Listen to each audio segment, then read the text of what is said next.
Are you looking for a quick and to the point video on whether you should buy Anthem or The Division 2?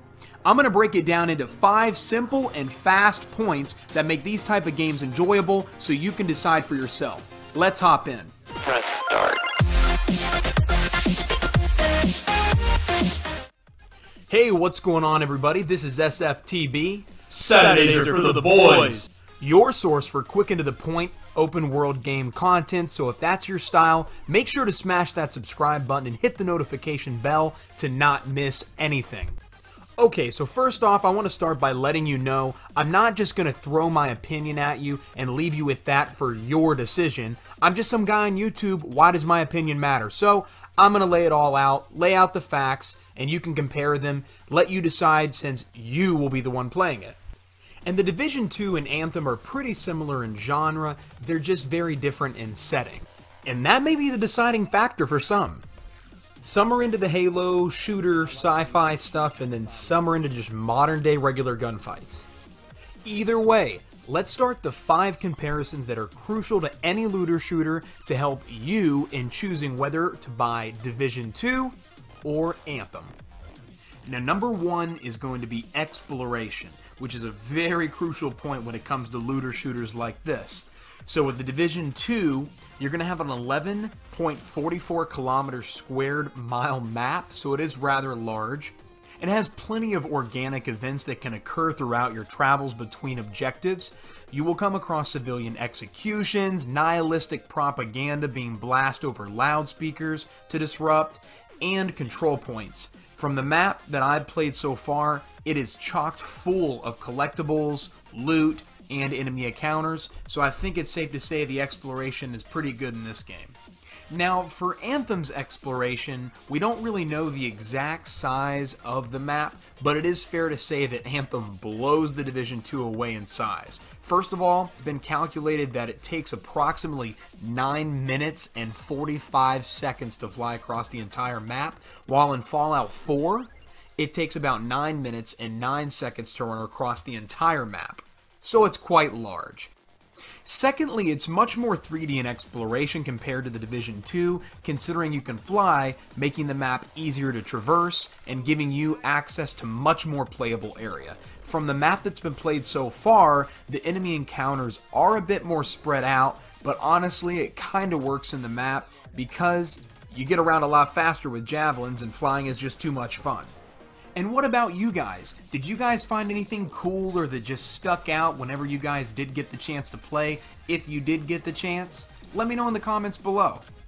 Next up for number 2, we have combat. Now there are many aspects to combat for both games, but they both have a key action that is paramount to the entire combat system of each respective game. Now for the Division 2, it's very simple and possibly overlooked, but it's cover.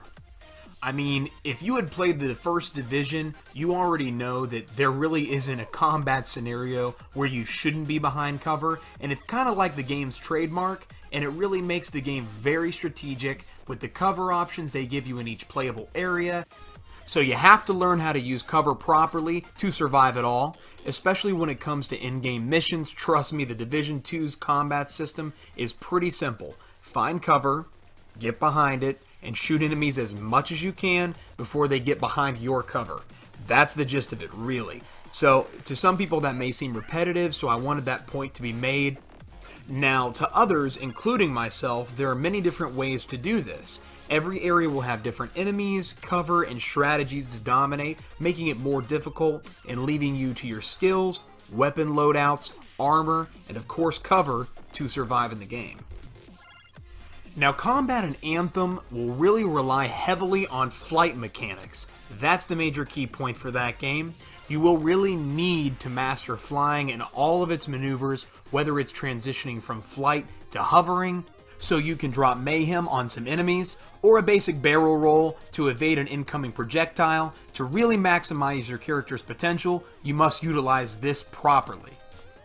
You will also have a range of weapons to choose from, including all of the different abilities of each javelin. The general combat, whether flying or grounded, has been shown to be pretty smooth. I'd say the transitioning once again between combat sequences from mid-flight to hover, from flight to ground, or from ground to flight is really well done in this game, and you can tell they spent a lot of time on it. And if you played the demo or the beta for either game, what did you think of the combat? Let me know in the comments below. Now, number 3 on our little list here is going to be questing. We'll start off with the Division 2. In the Division 2, it really looks to have managed the repetitive issues of the first game. The map is chock full of missions, side quests, control points, and many random pop-up objectives that will activate as you traverse the post-apocalyptic DC. If there is one major difference between the Division 2 and its predecessor, it is variety. You can tell they have spent quite a bit of time giving us more than enough to do, and really making each encounter and experience different. Even if the differences are small, we are given quite a change of pace as we go from mission to mission. So questing in Anthem will have players track down large monsters after taking quests from NPCs in centralized towns. As you're likely already thinking, it is similar in structure to Destiny and Diablo. BioWare did say that it has built the game so that it can build new stories whenever it wants and however it wants in the future, increasing playability. We have also been told that there will be daily quests or missions to keep us engaged. What was your favorite mission or quest in the Division 2 beta or the Anthem demo? Let me know in the comments below. Alright, so we got 2 left. We are going on number 4. This is builds and customizations. So with the Division 2 so far, it seems like the game will rely heavily on strategy and utilizing builds as well, which is a good thing because it makes it all that much more imperative to learn how to play with the different customizations. You will have many different build options, especially once you hit the end game and have access to the specializations, which are going to be Sharpshooter, Survivalist, and Demolitionist. We'll delve a little bit more into that in the final section when we go over your in-game content, which obviously is the most important section, I think, of all. Your skills will also be very crucial in building your agent's build and customizations with what we've seen. We have seen 5 skills so far: the Hive device, Chem Launcher, drones, and of course the familiar Seeker Mine and turret from the first game.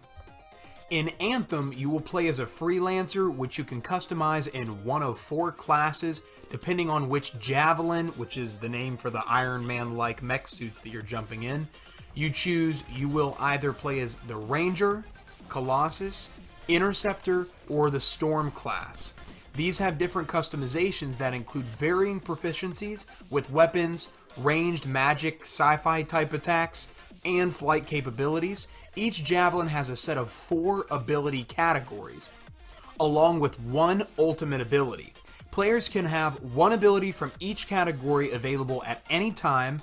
Players can swap out abilities between missions, as well as customize abilities as they progress through the game using skill trees. And which build and customizations are you guys going to actually be using? Are you guys going to be using Sharpshooter, Demolitionist, Survivalist in the Division 2? Or in Anthem, are you going to play as the Colossus, Ranger, Interceptor, or the Storm class? Let me know in the comments below. Now, 5th and finally, the most important one when it comes to this genre of video game, which is in-game. The main points we should all be looking for when it comes to these titles is in-game and its repetitiveness and replayability.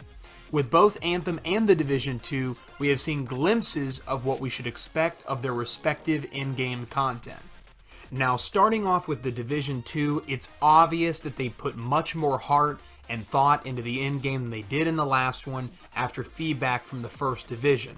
For the Division 2, level 30 is the threshold for the in-game, and once it's reached, you will be able to unlock 3 specializations: the Sharpshooter, Survivalist, and Demolitionist, as we mentioned before, bringing you even more abilities, weapons, and customizations that you have for previous levels.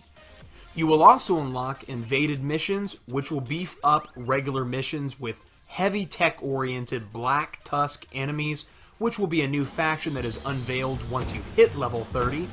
They will also invade certain Dark Zone areas as well.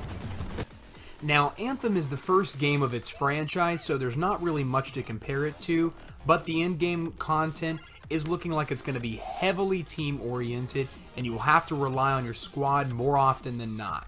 And you will be made to utilize all javelins to their full capabilities, but you should have a pretty firm understanding of how all that works by then. Anthem also promises ongoing world updates, which will introduce new in-game events from minor ripples in reality, as they say, to monstrous firestorms tearing across the sky. And then finally, the first proper Cataclysm will appear at the tail end of Act 1 of Anthem, delivering the pinnacle of challenge and aspiration, as they say. Cataclysms are said to be week-long events, which are experienced in multiple ways, and they represent a good chunk of Anthem's in-game content, so be interesting to see how it plays out. Now, I myself will be buying both games because they both have potential. Though I'm not sold on either, I can see areas where one lacks and the other succeeds and vice versa. But I will be releasing loads of content on both games, so if you are still unsure of which to buy or simply just want to see quick and to the point info and guides on either game, smash that subscribe button and hit the notification bell to not miss anything, because life is short. Saturdays are for the boys. Press start.